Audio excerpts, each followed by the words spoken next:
A big event has happened in Asia, and the XRP community is now anticipating an exchange-traded fund, ETF, for the XRP market there. In 2024, which major U.S. shop would use Bitcoin, as predicted by Ripple's Vice President of Global Policy recently? It will also be investigated whether burning the 39 billion XRP in Ripple's escrow wallet is a possibility. Last but not least, given a recent court filing by prominent XRP supporter W. Kahneman, does Ripple Singapore stand a chance of obtaining the massive $11.4 million worth of FTX assets? The founder of Dizzer Capital, Yasin Mubarak, has invited well-known personalities in the cryptocurrency space to support the introduction of an XRP ETF in Hong Kong, which has recently received regulatory approval. The top regulatory bodies in Hong Kong declared last Friday, in a circular, that they had reassessed their current intermediary policy. Want to take part in cryptocurrency-related activities? Cryptocurrency spot ETFs are welcome, according to the Securities and Futures Commission, SFC, and the Hong Kong Monetary Authority, HKMA. The circular states that the modification takes into consideration recent market developments, including the SFC's approval of ETFs for Bitcoin futures. As a result, SFC and HKMA announced that they are now taking applications for the approval of new funds that have a Bitcoin exposure.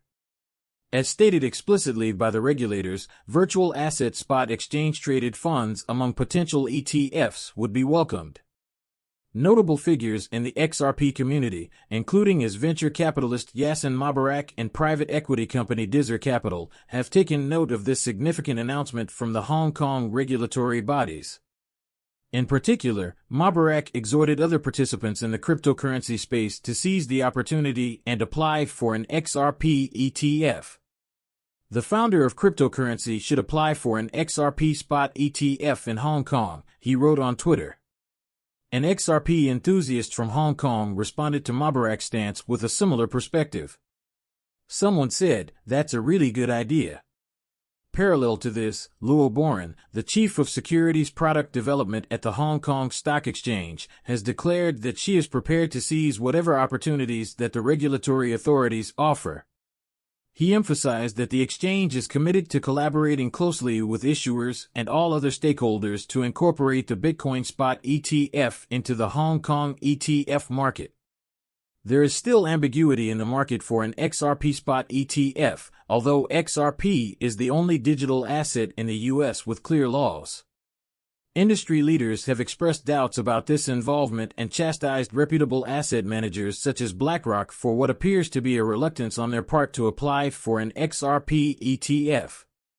Remind yourself to subscribe to our channel and click the notification bell to be the first to hear about any new XRP developments, and the environment surrounding the cryptocurrency industry is generally positive as we enter the new year. XRP. In general, the cryptocurrency market is in a good mood going into the next year. Many are already projecting that 2024 will be the year that cryptocurrencies become extensively used, as the first wave of spot Bitcoin ETFs gets closer to launch in the coming months. Vice President of Global Policy at Ripple, Rob Grant, has voiced similar opinions and made bold forecasts about the developing world. The fact that one of the largest U.S. stores would enable customers to make cryptocurrency payments is one such noteworthy prediction.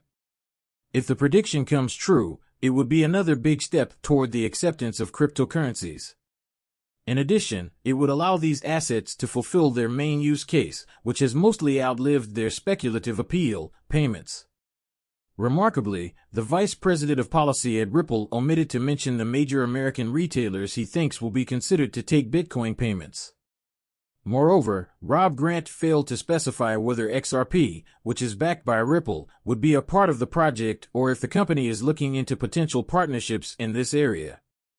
However, it's common knowledge that the main function of Ripple's platform is to enable international payments utilizing XRP. As a result, XRP might be involved in such a big adoption, which would raise public perception of the cryptocurrency. In addition to native cryptocurrencies, the Vice President of International Policy at Ripple predicts the launch of central bank-backed digital currencies, CBDCs, in 2024.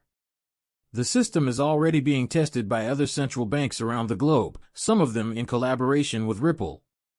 Nevertheless, Rob Grant believes a G7 country will introduce a CBDC in the coming year.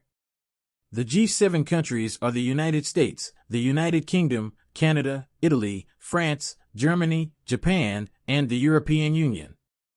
If one of these countries were to introduce a CBDC, the Ripple spokesman said, it would herald a new era of government-backed currencies. U.S.-based real estate broker Kristen Dack, who is enthusiastic about cryptocurrencies, tweeted recently on the repercussions of supporting Ripple's escrowed XRP burning. Furthermore, cryptocurrency enthusiast and U.S.-based real estate broker Kristen Dack recently tweeted about the ramifications of supporting Ripple's escrowed XRP burning. Jack stressed that everyone in the XRP community needs to recognize that every unit is a person's asset and voiced his worries about the idea of burning XRP from the escrow. Put another way, accepting this hypothesis as true indicates that one thinks someone will lose their wealth. She also highlighted the broader risk of endorsing a code that would enable the community to seize and destroy XRP, regardless of where it originates from, Ripple's escrow or elsewhere. Dack particularly cautioned that adopting this stance might leave all XRP owners vulnerable to community judgments over what they own. Kristen Dack pointed out that if you support a code that allows the community to take and burn someone's XRP, then you are supporting the community's ability to decide to take your XRP if they deem it necessary. Dack urged the XRP community to take a moment to reflect before supporting any actions that would have an impact on their cryptocurrency holdings. Notably, the discussion of Ripple burning the XRP in its escrow is predicated on the notion that such a huge burn may increase the value of XRP and help holders. Notably, Ripple's escrowed XRP balance contains over 39 billion tokens, indicating that it can spend almost $23 billion. Another XRP fan responded to Dack's perspective by emphasizing that, although the XRP army has missed it, the escrow mechanism is a crucial assurance that prevents Ripple from breaking its pledge to encourage XRP adoption. Meanwhile, the discussion regarding the Burning Pipes XRP tokens that have been there for a while is in its escrow wallet. The possible burning of the escrowed XRP has been brought to the attention of Ripple executives. For instance, Brad Garlinghouse, the CEO of Ripple, has authorized Ripple to consider burning escrowed XRP if doing so would benefit the ecosystem as a whole. The most important question of the day is there a possibility that $11.4 million worth of FTX assets will be acquired by Ripple Singapore? Will Singapore be able to obtain assets from FTX worth an incredible $11.4 million? Remember to click the notification bell and subscribe to our channel to be the first to learn about any updates about XRP. Surprisingly, prominent XRP community member W. Kahneman recently shared a paper detailing how FTX's assets were made available to Ripple Labs. The article states that the bankrupt cryptocurrency exchange FTX would be required to pay $11.4 million to Ripple Labs Singapore, the Singapore division of the well-known U.S. cryptocurrency payments company Ripple. W. Kahneman tweeted about the evidence and included it in a court file dated December 7, even though it was first made public yesterday. Interestingly, additional well-known individuals, like the renowned Los Angeles Lakers player Shaquille O'Neal, were listed in the document's claims list. There are rumors that the living icon may have inked a $750,000 endorsement deal with the former top exchange, speaking on behalf of ABG Shack, LLC. Despite these speculations, O'Neal's claim to FTX assets was not evident at the time this statement was published. The paper also named Avalanche as a claimant in the FTX dispute. Avalanche is a company associated with the popular blockchain platform Avalanche. Notably, the contract made no mention of the value of Avalanche's claim. It's interesting to note that Ripple Singapore Pte. Limited has the largest stated sum among all the entities listed as having claims to FTX's assets. In his analysis of the event, W. Kahneman noted that Ripple Singapore is claiming Alameda Research, FTX's brother firm. Every week, fresh details regarding the FTX story are revealed, which has kept cryptocurrency investors engaged. Jameson Lopp, the CTO of Casa, revealed last week that FTX currently owes the lawyers handling its bankruptcy case more money than it does to its clients. As previously mentioned, the projected value of the consumer's share of the shortfall was $1.42 billion, while FTX's bankruptcy fees were $1.45 billion. Though most FTX-related news has been lackluster, many users were pleased to learn that the exchange's Solana holdings have increased to $6 billion. Recall that the exchange had held $55.8 million worth of SOL, but that amount dropped to $1 billion early this year following a disastrous collapse in the SOL price.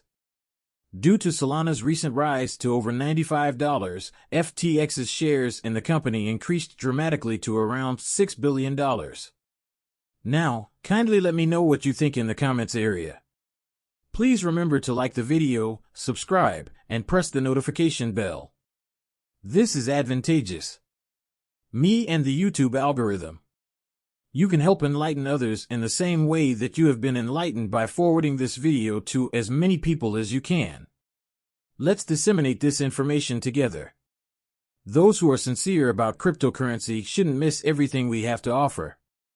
We can talk about the most current events that have an impact on our community as a whole when I visit you tomorrow.